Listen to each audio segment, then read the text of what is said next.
أغلبنا يقرأ نهاية كل أسبوع سورة الكهف. هل لاحظتم كلمات النهي العشر؟ اللاء ستجعلك تتدبر أكثر. اللاء الأولى: فلا تمار فيهم إلا مراء ظاهرا. في نقاشك مع الناس لا تدعي امتلاك الحقيقة ولا تجادل جدالا عقيما. اللاء الثانية: ولا تستفت فيهم منهم أحدا. فيما يشكل عليك من أمور لا تطلب الفتوى من شخص غابت عنه حقيقة ذاك الشيء أو يرفض الحق.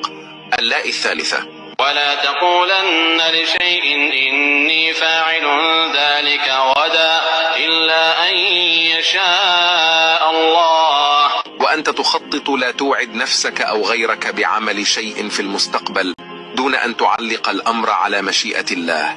اللاء الرابعة: ولا تعد عيناك عنهم تريد زينة الحياة الدنيا. وأنت تسير مع الصالحين لا تصرف نظرك عنهم لغيرهم طمعا بالدنيا.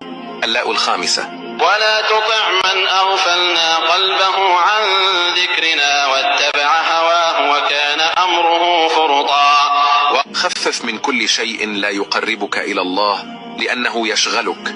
لا تطع من كان غافلا عن ذكر الله وآثر هواه على طاعة مولاه وصار أمره في أعماله ضياعا وهلاكا.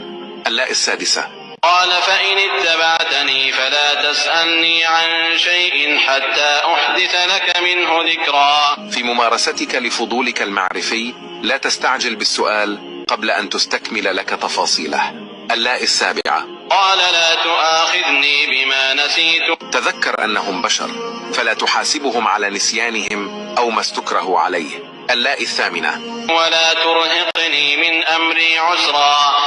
لكل شخص قدرة وطاقة استيعابية فلا تطلب منه ما لا يستطيع تحمله وعمله. اللاء التاسعة: لا تصاحبني قد بلغت من لدني عذرا. لا تصاحب من استنفذت معه كل الوسائل. بقيت لاء أخيرة تضاف إلى تلك اللاءات التسعة ألا وهي اللاء العاشرة، وهي خاتمة هذه اللاءات ومسكها في آخر آية من آيات سورة الكهف. قل إنما أنا بشر مثلكم يوحى إلي أنما إلهكم إله واحد فمن كان يرجو لقاء ربه فليعمل عملا صالحا ولا يشرك بعبادة ربه أحدا.